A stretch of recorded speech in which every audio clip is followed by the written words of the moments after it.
성부와 성자와 성령의 이름으로 아멘. 예수님과 어머니 하나 되신 성심을 통해 아버지 뜻 안에서 기도드립니다. 사랑하는 하나님 아버지, 오늘도 저희에게 새로운 차원의 나라에서 살아갈 수 있는 아름다운 질서를 가르쳐 주시는 아버지 사랑에 감사드립니다.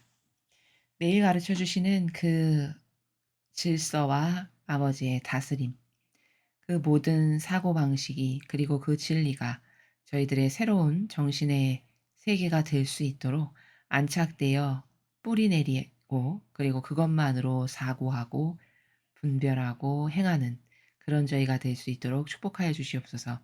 이 모든 기도 우리 주 예수 그리스도의 이름으로 기도드리나이다. 아멘. 성부와 성자 성령의 이름으로 아멘. 안녕하십니까. 하느님의 뜻성교의 피아수녀입니다. 5월의 마지막 날 아버지께서는 과연 어떤 메시지를 사랑하시는 자녀들에게 주셨을지 여러분들과 함께 학습해 보도록 하겠습니다.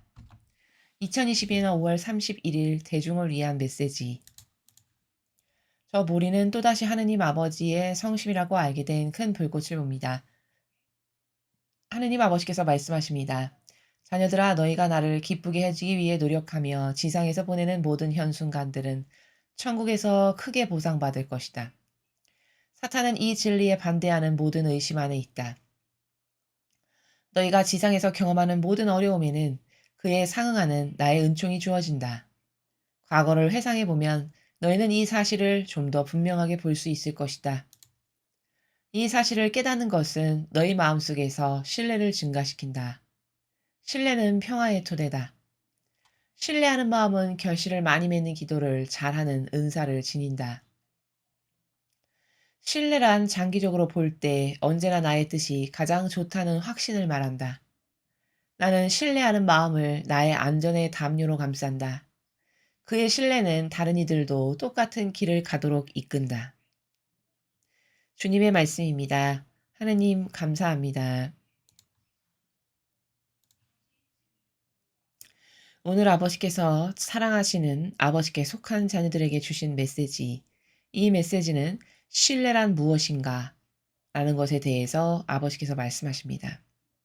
우리는 보통 신뢰, 그러면 믿음과도 같은 단어로 혼용해서 쓰곤 합니다.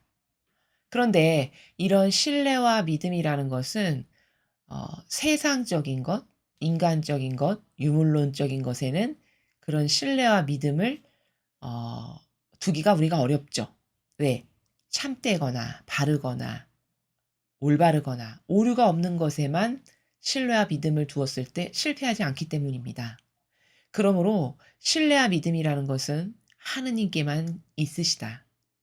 그런데 우리의 하느님께만 있어야 하는 것이 신뢰와 믿음인데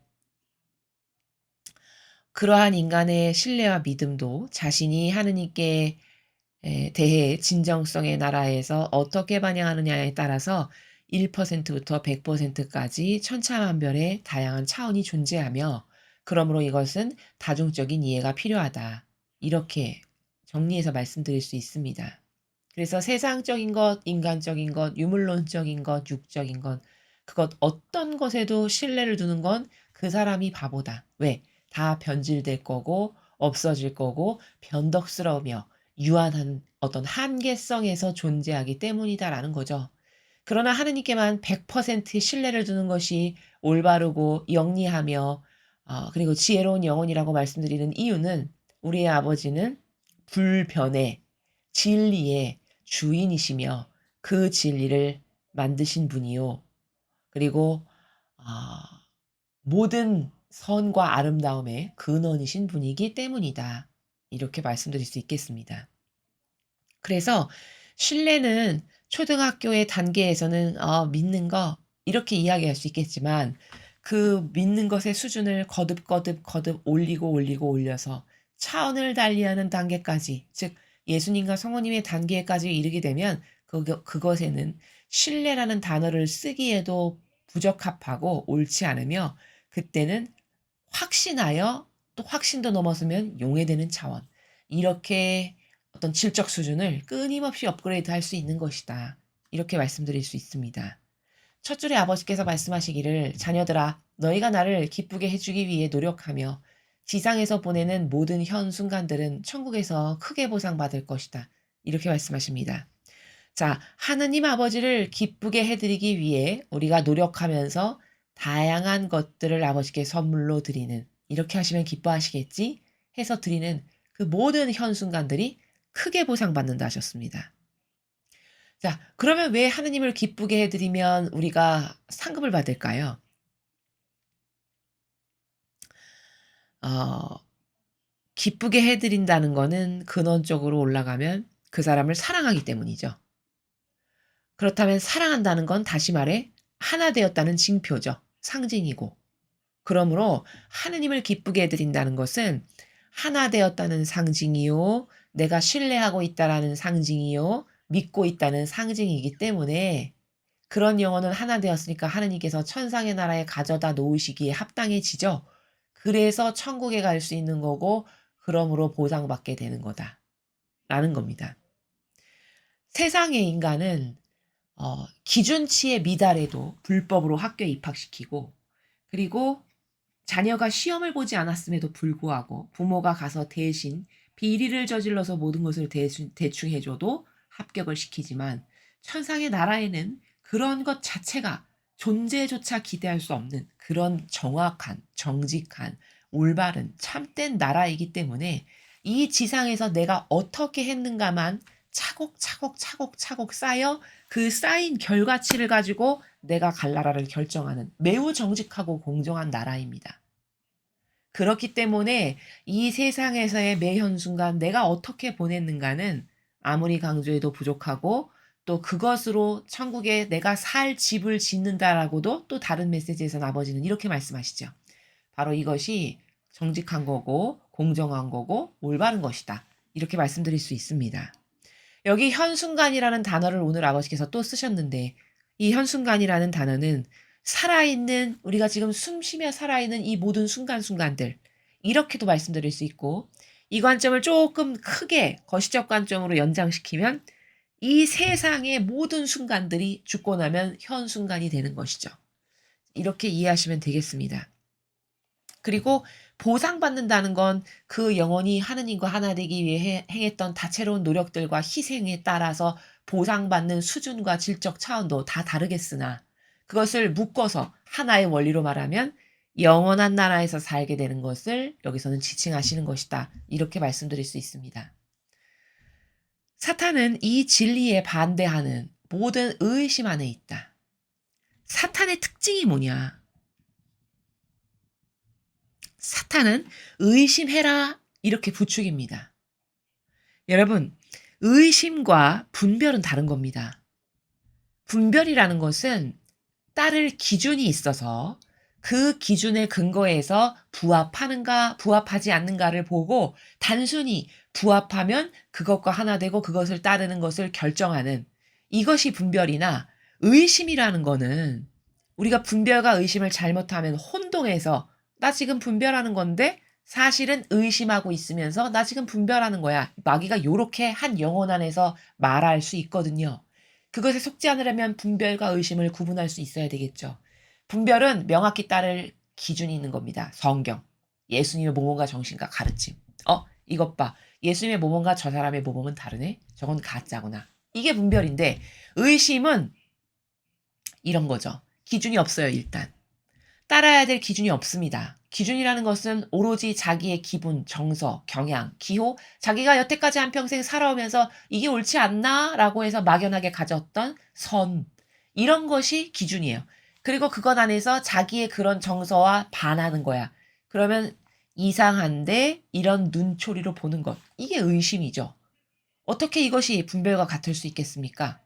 그러므로 사탄은 인간의 무엇에 근거하지도 않은, 맞지도 않은, 옳지도 않고 완벽하지도 않은 인간마다 다른 100명의 인간이 있다면 100명의 인간이 가지고 있는 다양한 논리 체계에 그 정서에 파묻혀서 그 자신의 정서 안에서 무엇을 바라보며 왈가왈부하는 것. 이것을 의심이라고 하는 것입니다.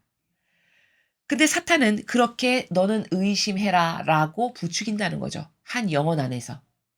그리고 진리에 반대하는 것을 의심이라고 하는 겁니다. 여기 나와 있죠. 진리에 반대하는 모든 의심. 그래서 어떤 사람이 참된 진실과 사실을 의심한다. 그러면 그 사람은 지금 마귀에게 유혹당하고 있는 것이며 그 자신은 어떻게 자기를 분별할 줄 알아야 되냐. 아, 지금 나에게 마귀가 왔고 마귀가 나를 속이고 있구나. 이렇게 알아차릴 수 있어야 됩니다. 너희가 지상에서 경험하는 모든 어려움에는 그에 상응하는 나의 은총이 주어진다. 지상에서 경험하는 모든 어려움, 어떤 걸까요? 이런 거죠.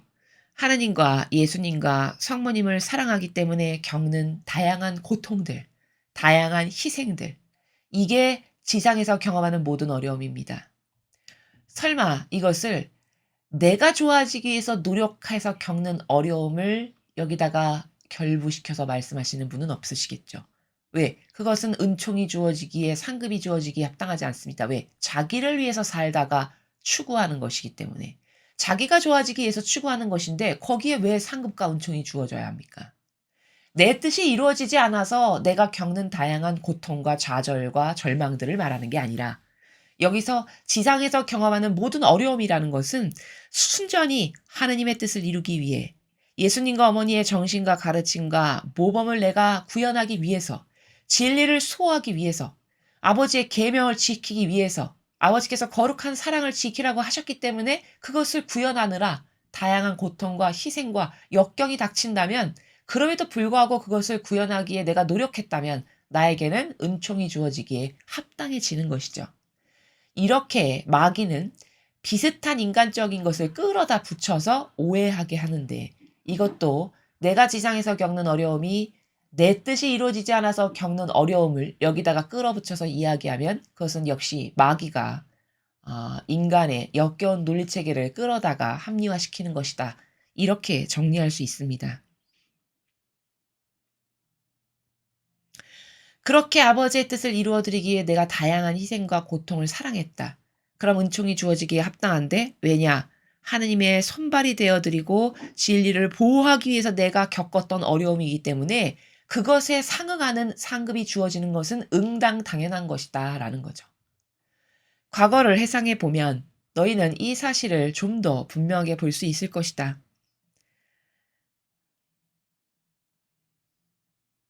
우리가 지나간 시절을 이렇게 한참 그 터널을 뚫고 나와서 이제 옛적 일을 생각해 보면 좀 객관화가 되죠.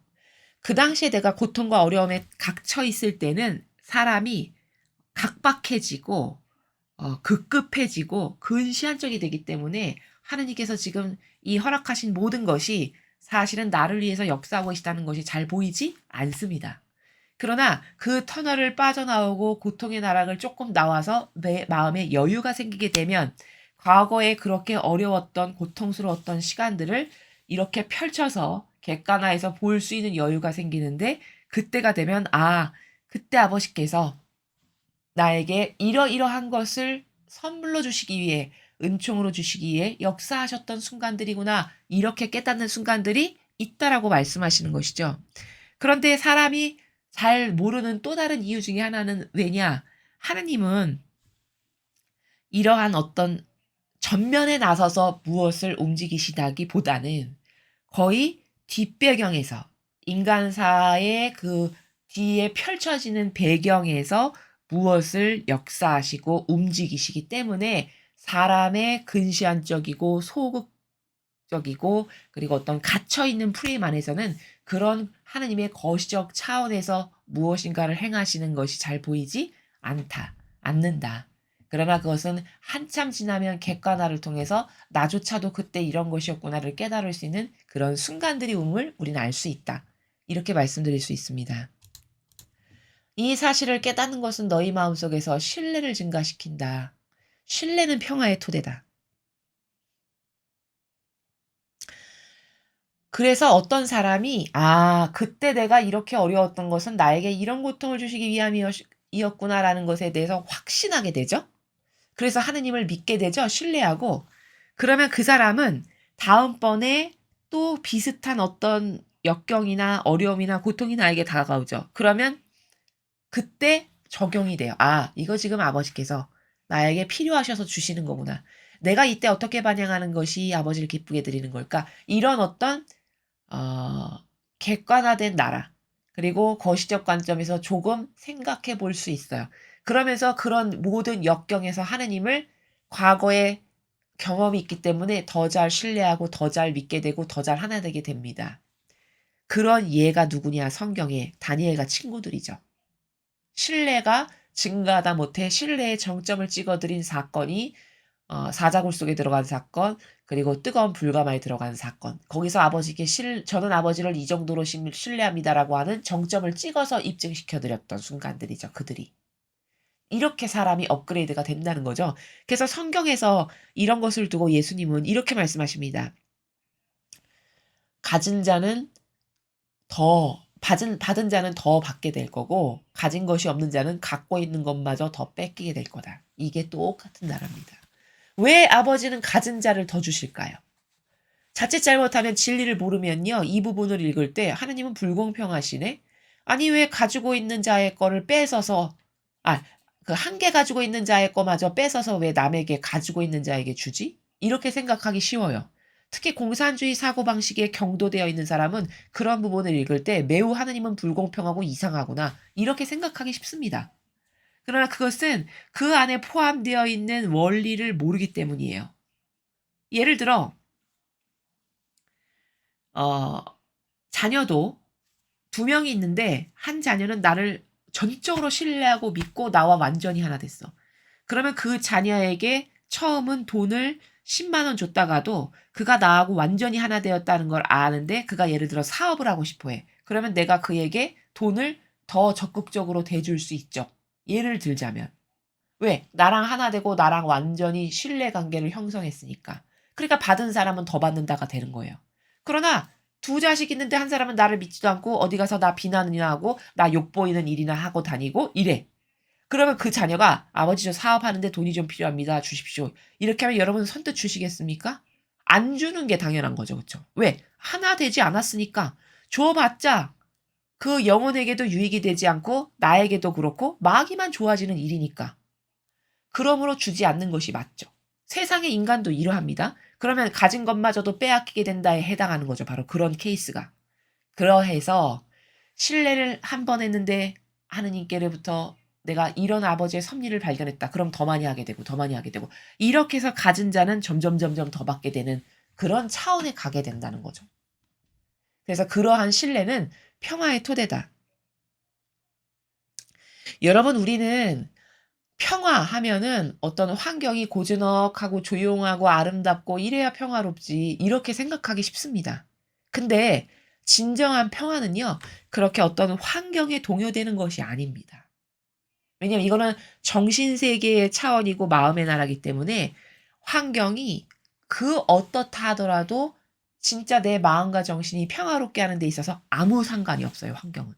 좀 어 극도의 차원에서 말씀을 드리면 전쟁이 나도 일체가 평화롭습니다. 진짜 참 평화가 뭔지를 아는 사람은. 그러니까 환경과는 아무 상관도 없다는 거예요. 보통 저는 환경이 이래서 저는 이렇게 열악해서 저는 이래서 마음에 평화가 없어요. 이거는 사실 변명이고 핑계지 아직 그 영혼은 평화라는 것이 이 영적 차원의 나라에서의 아버지를 신뢰할 때 생길 수 있는 거고 하나 되었을 때 건설할 수 있는 거기 때문에 이 유물론적으로 눈에 보이는 것하고는 아무 상관도 없다는 걸 아직 깨닫지 못해서 그렇게 말을 하는 거다라는 거죠. 여러분 너무 이해하기가 쉬운 것이 어 어떤 사람을 이 세상의 현대인의 다양한 불행이랄까요? 고통을 자초하는 것 중에 하나가 뭐냐? 누군가를 온전히 신뢰할 사람을 만들지 못했다는 거예요. 사실 온전히 신뢰할 사람은 먼저 본질적으로는 하느님이셔야 되고요. 그리고 그 하느님의 뜻 안에서 두 번째는 가족이 돼야 돼요. 근데 여러분 요즘 세상을 보십시오. 가족도 서로 신뢰하든가요? 신뢰하는 가족 찾아보기 매우 힘듭니다. 서로가 서로의 이득을 위해서 저 사람에게 내가 뭔가 이득 볼 게 있어서 다가오고 이득 다 봤으면 버리고 이게 요즘 세상에 가족에서의 관계마저도 이러합니다. 그러니까 이혼율이 그렇게 많은 거죠. 그쵸? 여러분 신뢰로 하나 됐다면 아니라고 해서 버리는 것이 그게 신뢰인가요?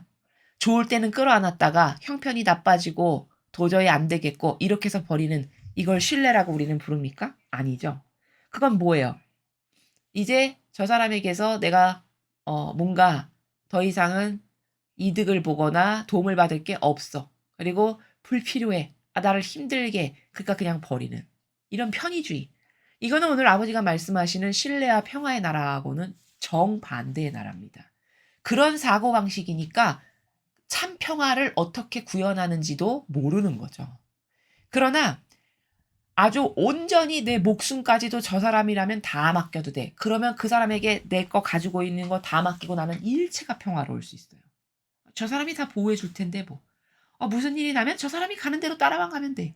예를 들면 이런 신뢰, 완전히 하나 된 신뢰를 구축해 본 적이 단 한 번도 없기 때문에 인생을 살면서 그러니까 마음이 우울하고 평화가 없고 행복을 못 느끼고 이러는 거라는 거죠. 그런 것이 현대 사회의 정신의 그런 어떤 피폐함의 근본적인 문제다. 이렇게 말씀드릴 수 있습니다. 그래서 신뢰는 평화로움의 토대다. 너무나도 당연한 건데 이 뉘앙스와 행간의 나라를 아마 잘 이해하시지 못할 것 같아서 말씀을 드렸습니다. 신뢰하는 마음은 결실을 많이 맺는 기도를 잘하는 은사를 지닌다. 자, 이게 무슨 말씀이시냐면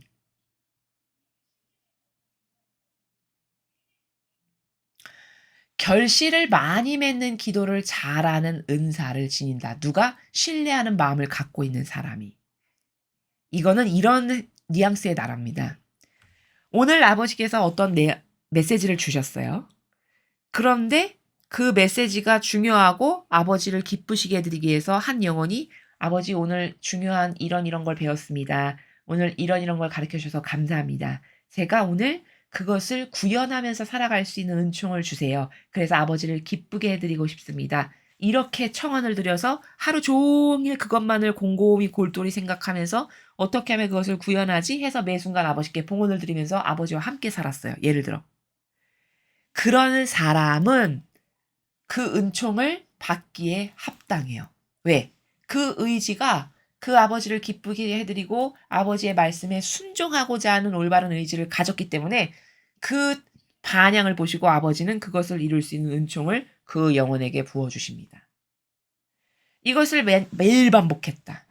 그러면 그 영혼은 매일 주시는 다채로운 은총을 매일 받게 되겠죠. 그러나 은총을 받았어도 티가 나냐? 겉으로는 티가 절대 안 나요.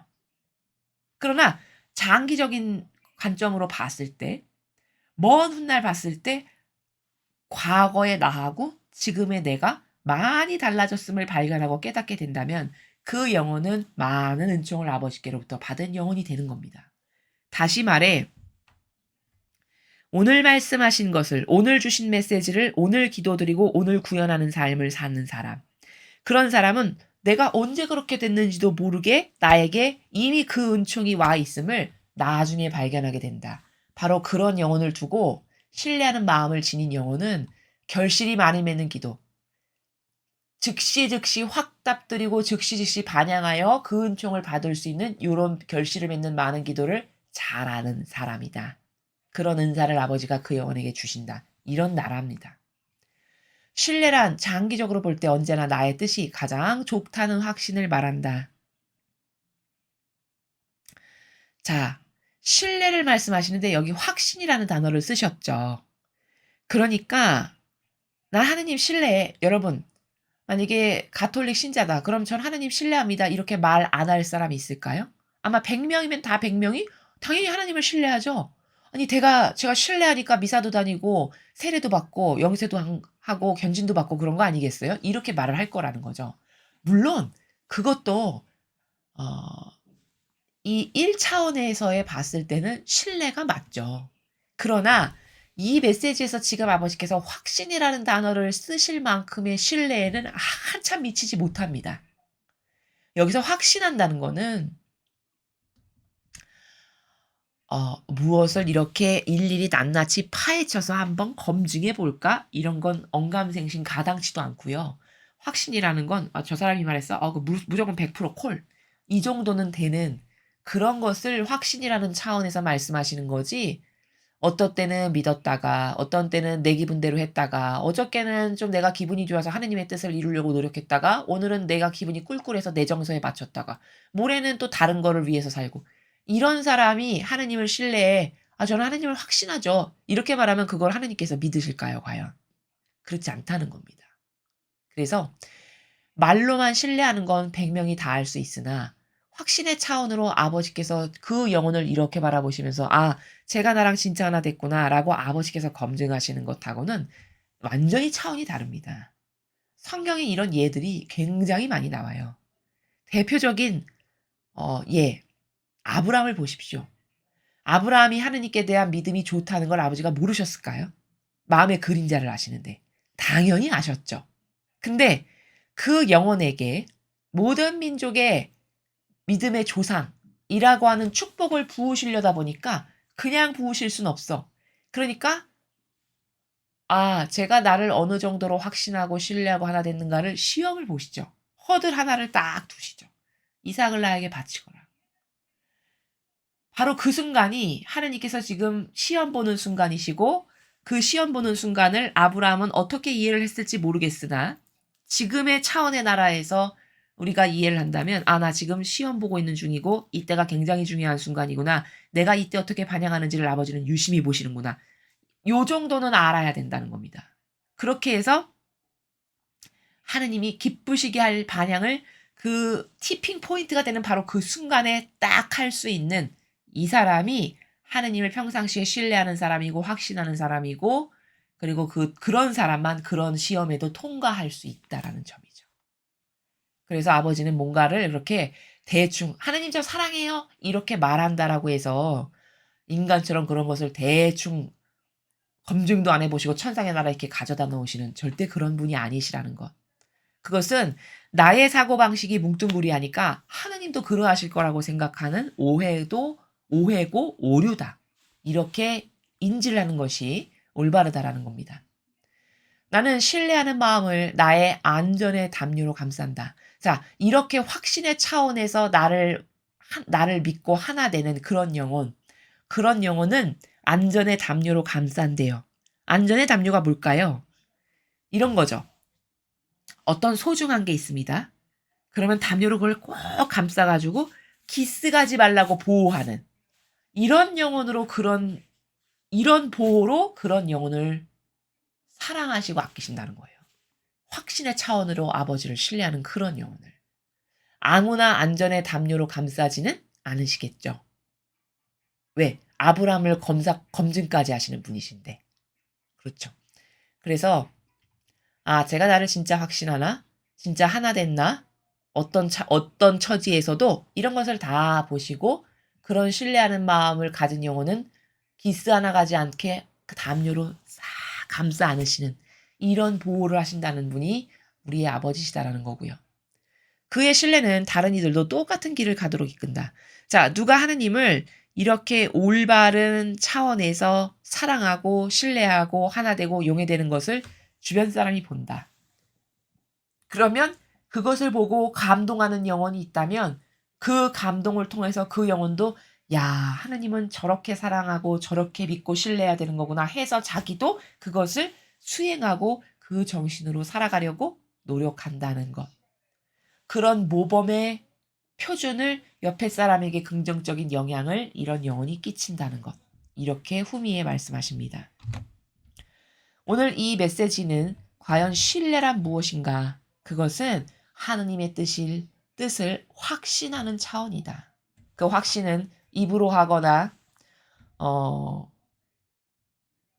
뭉뚱그리한 사고방식으로 대강 하느님께 저는 사랑합니다 한다라고 해서 그게 뭐 누구나 다 천상의 높은 곳에 가져다 놓으시는 아버지는 그런 차원이 아니기 때문에 내가 아버지를 사랑하고 신뢰하고 믿고 확신한다는 것을 나는 이 지상에서 끊임없이 나의 사랑을 아버지께 보여드림으로써 그 결정적 입증의 증거를 사랑의 선물로 드리는 그럴 때 하느님이 '아 얘는 나를 진짜 확신의 차원으로 신뢰하는구나.'를 어 믿으실 수 있고 그런 영혼에게 그것에 상응하는 은총, 축복을 주실 수 있다. 이런 내용이 바로 성경에 등장하는 아버지의 다스림의 나라고 진리의 나라다. 이렇게 요약 정리해서 말씀드릴 수 있습니다. 여러분도 오늘 배우신 신뢰의 차원으로 아버지를 더욱더 더 뜨거운 갈망으로 사랑하시기 바랍니다. 이상으로 2022년 5월 31일 대중을 위한 메시지 해설을 마치겠습니다. 감사합니다.